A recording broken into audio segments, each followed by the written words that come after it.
Before there were words, there was silence. No language, no grammar, no way to say I or tomorrow.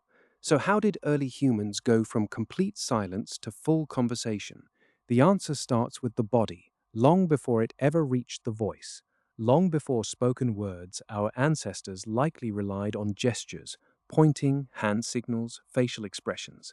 A raised hand could mean stop, a specific motion could mean danger. These signals were direct and immediate, understood the same way an animal understands another animal's body language.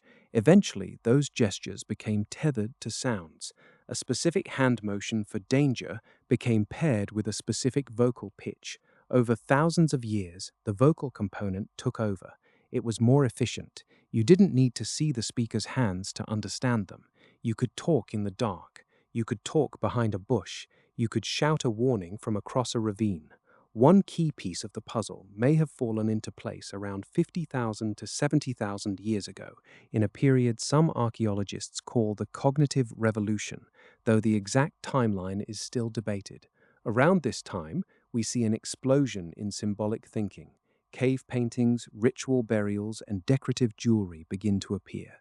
This suggests our ancestors had developed the ability to hold complex, abstract concepts in their minds.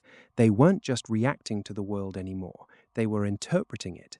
They could assign meaning to objects and sounds that had no inherent value. A piece of ochre wasn't just dirt, it was a symbol of tribal identity. A sound wasn't just a signal, it was a word. This transition from physical signal to abstract concept transformed us from just another primate into the masters of the planet.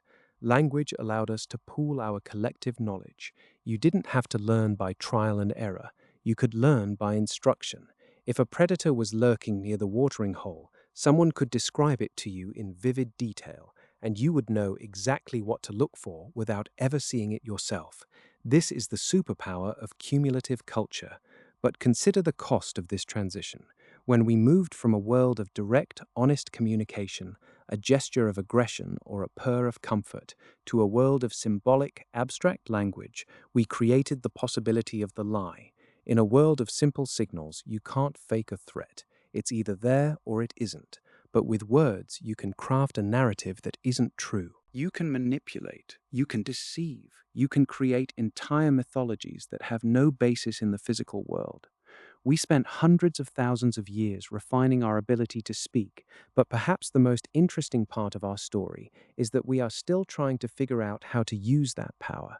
We have traded the direct, visceral connection of our ancestors for the infinite complexity of stories, laws, and philosophies.